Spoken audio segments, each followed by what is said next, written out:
right, y'all. So I'm here with the man, the myth, the legend. I don't know about that. Tucker Gallagher, owner of Gallagher and Graham, sir. Thank you for letting us come through, and welcome to Whiskey Takes. Certainly. Thank you for coming. Absolutely. So let's tell people a little bit about yourself, your history. Are you from DC? No, I was born in New York. I was raised up in Connecticut, but I came to college down here. Oh, okay. And loved DC. I always wanted to move back, so I moved back about 15 years ago. Okay. And I've been in this neighborhood for about 12, 13 years. Oh, okay. This is a nice neighborhood to be in. Yeah, it's great. It's changed a lot, but yeah, it's a great neighborhood. And that's why I opened the store, because I saw the neighborhood changing. I saw the different demographics, and I said, I'm tired of buying liquor behind bulletproof glass. Oh, for sure. And so we really need a nice upscale wine market liquor store. Mm-hmm. And I've tried to focus on specialty items that small batch, hand produced, inventive distillers and brewers. Okay, well, we're gonna get to that. Okay. I have questions. I've been coming here for a while now, and I have questions. So, but what part of New York are you from? I was born in the city. Yeah, okay, Manhattan. okay. Yeah. Okay, cool. Yeah. Okay. So, the store. So how long have you been open here at Gallagher and Graham? We 3.5 years. Oh, okay. So I realize now how lucky I was. I started the process 4 years ago, and I went from getting the idea to opening our doors within 6 months.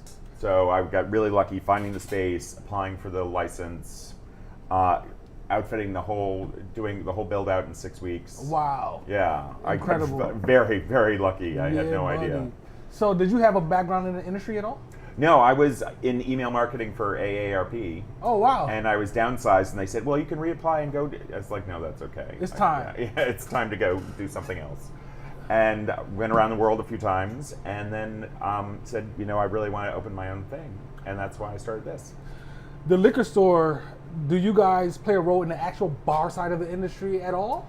No, I mean, there's basically a Chinese wall between restaurants and bars and retailers. Right. And that has to do with regulation. Each state is different, and as that's slowly breaking down, and I have a lot of issues about the alcohol regulation in the city and how it is screwed up. Mm-hmm. But slowly, I think that's breaking down. You have places like Glenn's Market, which sells beer and wine and serves beer and wine, which technically, when I applied for the license, you weren't allowed to do. Right. But now that's slowly breaking down and changing. So it's kind of like a little caveat, maybe for like tastings and things of that nature. Well, no, they actually serve. I mean, actually, I think on their location on 20th Street, they have a garden out front where you can buy a beer and sit down and drink it. Well, yes, but I'm saying like the typical liquor store, I might walk into and they might have some distillery there. Oh yeah, you could definitely do tastings, but we're limited to 3 ounces. It's 12 ounces of beer, 6 ounces of wine, and 3 ounces of liquor. Oh, for a ounces. tasting. Come on, DC, I gotta change this. Per visit. So it's regulated out the wazoo. For sure, yeah, that's crazy. So, do you feel like your store is a reflection of the neighborhood that you're in? I think so. I think we've become a real niche in the neighborhood. We know a lot of our customers. They come looking for us, and they say, "How are things?" And it's a lot of fun to get to know your neighbors and really become a part of the neighborhood. And you chose the neighborhood because you actually live around here. Yeah. And that's a big deal, man. I was in one of the first condo buildings, and then there's been about 10 since, and about 3,000 units of housing put in since in the past 5 to 7 years. So there's a lot more people living in the neighborhood and looking for services. I know you. You get a lot of people coming through here on a regular basis, and that probably by name, huh? Yeah. That's cool. So what's the concept of your store? Because I started coming here some time ago, and on one kind of, I'll just say a tipsy night. Okay. And I said, oh wow, look at this. It's a lot of it's a variety of things, and I'll let you talk about the concept of the store and the what you present to the people here. Our biggest concept was to get away from the bulletproof glass and the routine. You were overpriced for a bottle of Absolute. I mean, one of the reasons is I went to a liquor store. I was paying $30 for a bottle of Absolute, and it was a shitty customer experience. Right. Well, what's the point? Why are you overcharging me for something without the services behind it? Right. So I said, why? There's a room here to have actually better products at reasonable prices. And a lot of people say, why don't you have Jack Daniels on the shelf? And I said, because you can get that anywhere else. Right. You can't find Boar Creek, as you found. You can't find a lot of the specialty wines, beers, and liquors that we have at your Total Wine. You have a ton of local booze in your place. That had to be something you thought of. Well, yeah, I got into the business, and then I realized, and then they started approaching me. Will, you were interviewing, and maybe before or after this interview on the website, but we were the first people. He walked in one day and said, I'm making booze, and would you sell it? And I said, sure. Oh, that's dope. And so we've done the same thing with Republic Restoratives. We were the first people to sell their Rodham Rye. I love those ladies. We were, Burrow Bourbon was one of, we were the top seller of the Burrow Bourbon Batch 1. Okay. And now Batch 2 has just taken off, so there's a lot more people selling a lot of it. So, and we do the same thing with 1-8, which they've just rebranded to District Made. Yes, they did. And it was really fun because they've approached us and said, hey, listen, as a retailer, what are you looking for in a product? So I was telling them, like, you need a smaller bottle, and you need this, and look for your branding. So I can provide feedback to the distillers as well. That's dope, man. And you're here. It's kind of like a, I don't know, man. I prefer to come here. Like, whenever I come to DC, I live in Maryland, but whenever I come to DC to get boot, for anything, I'll try to stop by because I know I'm going to be able to get something I can't find anywhere else. That's what we try and do. Yeah, it's awesome. And luckily, our distributors have really taken the opportunity to make us a stop when they bring on a new producer or a new distiller or whatever. We're a regular stop for them because they want to show their producers this is where your product is going to be sold, and they like that. Okay. The distiller's just like, this is a really nice shop. This is something I want to be on the shelf for. Yeah, for sure. So we get the opportunity to debut a lot of new wines, beers, and liquors that are coming to the district. For sure. So, like you, I'm also from New York, but I've been in DC since '90. I've been in the DMV since '94. So I've been here longer than I lived, where I grew up. And I love DC for a variety of reasons. What do you love most about DC, man? Well, I was here in the '80s, which was a sketchy time for sure. For college. It's such a manageable city. The architecture is so amazing. True. I mean, the buildings, just walking around the streets. I love New York City, and it's a great place. But you sort of seize up because you got to be. You have to be on guard. Yeah. Here, you get so relaxed and so calm, and you really get to know your neighbors and get to know your neighborhood. And I think that our store is a reflection of that. I can walk down the sidewalk and go into the CVS, and somebody's like, "Oh, what are you doing here?" It's like, well, I'm just picking up toilet paper, but yeah. Yeah, I mean, you have your dogs in here. Yeah. They're walking around. You guys can't see them. They're walking around, and they're like, when we're outside the door, they're barking at us, but as soon as we come in, and they're like, oh, hey, what's going on? Yeah, well, dogs were a big thing. I mean, somebody said you should definitely have a water bowl out front for the dog walkers. Oh, yeah. And then we started letting people in with their dogs, and then I was like, well, no, this is a huge deal because everyone has to walk their dog at night. And you're not allowed to bring your dogs into a lot of stores. And you don't want to leave them out there. And you don't want to leave them outside. It's like, so bring the dogs in. And it's been a great boon for customers and for us. So look, I'm gonna spring this on you right now because we are Whiskey and Kicks. So you said, you spoke about the comfort and everything and being in the city, and I noticed you have on some flip-flops today. Is that your shoe of preference? No, it's a quick morning. I was late and I was throwing things on. Flip-flops are cool, man. That's, what I'm saying? They're comfortable, you know what I'm saying? Well, it's great working for yourself because, you can do whatever you want to do. Roll over. It's like roll in. It's okay.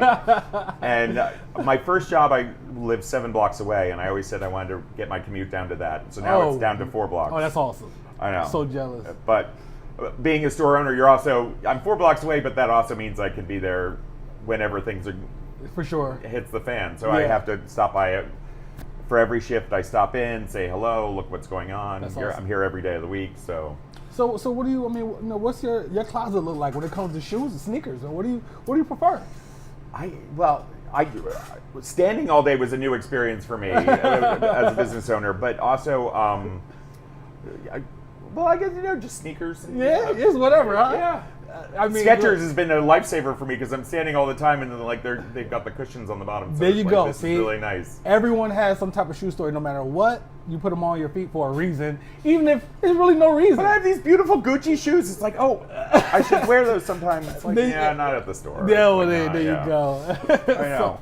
When I whip those out, it's like, oh my God, this is a big deal. I'm wearing the nice shoes. See, look, I could sit here and dig and dig and dig, and I bet I will get more and more coming out as far as what kind of shoes this guy has. But we won't do that. We don't have. I wear like 2 pairs of shoes, the flip flops occasionally, and then the sneakers. Skechers. Yeah, That's awesome, it's man. sad. My mom, my mom will be pissed about that. When you have a 4-block commute to work, you can pretty much wear whatever you want to wear. Yeah. You know what I'm saying? So we're gonna walk around the store a little bit, check things out.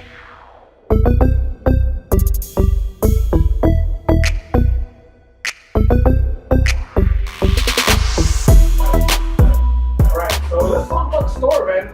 Cosmetically, conceptually, let's hear some stories. Well, no, we were really lucky. So we got our liquor license on October 30th, and we signed the lease that day. Oh wow! And we had to open as soon as possible because we had somebody else competing for a liquor license. Oh really? So we opened within 6 weeks. We had this amazing architect, Bernard Mazzo, who is Argentinian, studying here over in Alexandria, designed the entire space, soup to nuts, and then the build out with all the carpenters did in 6 weeks over Thanksgiving too. So okay.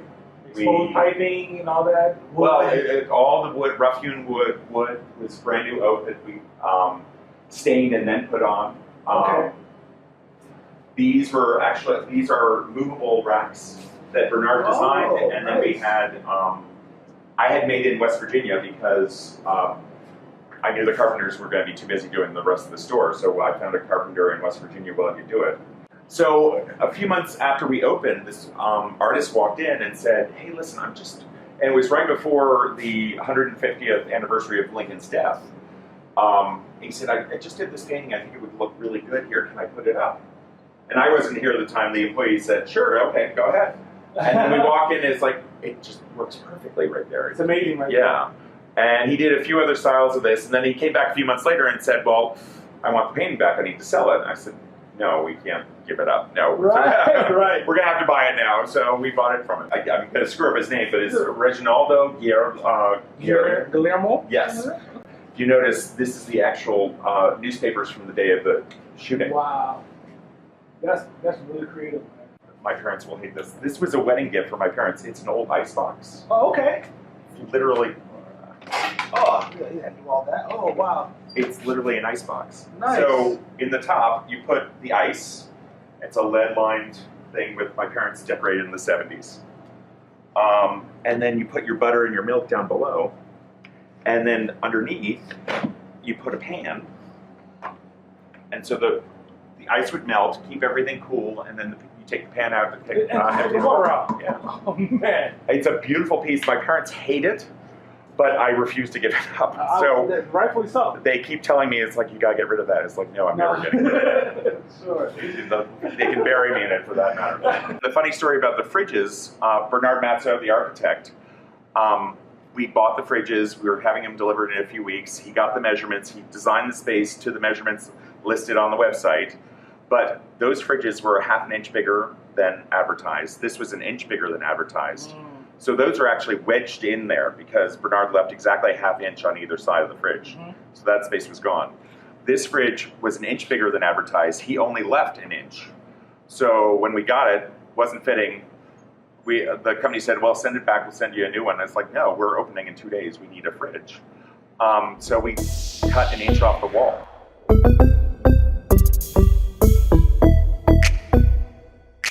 This wine rack, I think is just so cool.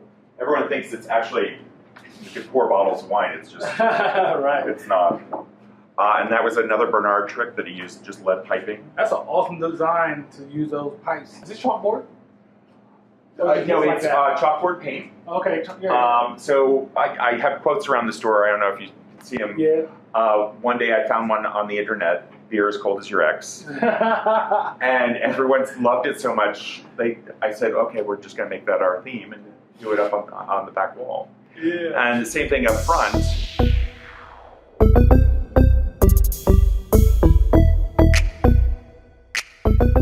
So we have a little chalkboard that we can do up our upcoming events and upcoming tastings. And then he did one side with various bottles. You can see there's a Boar Creek bottle at the top. There's a what else? Maker's Mark. Maker's Mark. Green Hat is there. The Chambord. And he really did a really creative job. That's awesome, man. So many little details. It's been so much fun doing all of that. These pieces, the hanging, Bernard used the lead piping again to create a little accent piece behind the counter. Yeah. And we have a tree right behind us, behind the interview was where the tree was. And if you notice, the bottles in there have the colors of pride because it's June. So this was actually done by one of our employees, Judd Brown. I said he wanted to design something for this space, and so he got this piece of metal and painted it up. Man, it's awesome, man. So it's all the little things that make it interesting, and a lot of the local stores have started copying us. Oh, really? Here. Yes, including one competitor came in and actually copied our exact shelves, only not in oak and pressboard. Oh, okay. Well, what did they say was the greatest form of? I know, but I was like, no, that was my idea. I'm like that too. Like, really? But look, it works. You know what I'm saying? Yeah. You come in here and it does not feel like it's a typical liquor store with just a bunch of shelves that you don't know what the shelves are made out of. Yeah. It's just a bunch of shelves with a bunch of bottles and no personal feel. But Gallagher and Graham is not that. Try not to be. Yeah. Not that. It's always been a great experience every time I come here, which is a lot. It's a lot I do. Okay, I'm in the business. Stop judging. I come here a lot. So just because you have a problem. We like people with problems like that. Yeah, right. So I really appreciate your time and you allowing us to be here doing this. Thank you. It's great to see you. Yeah, absolutely, man. Good Thanks luck. for being on Whiskey and Kicks, and we'll get this out to the people, man. Rocky here, Whiskey and Kicks. I think we are done.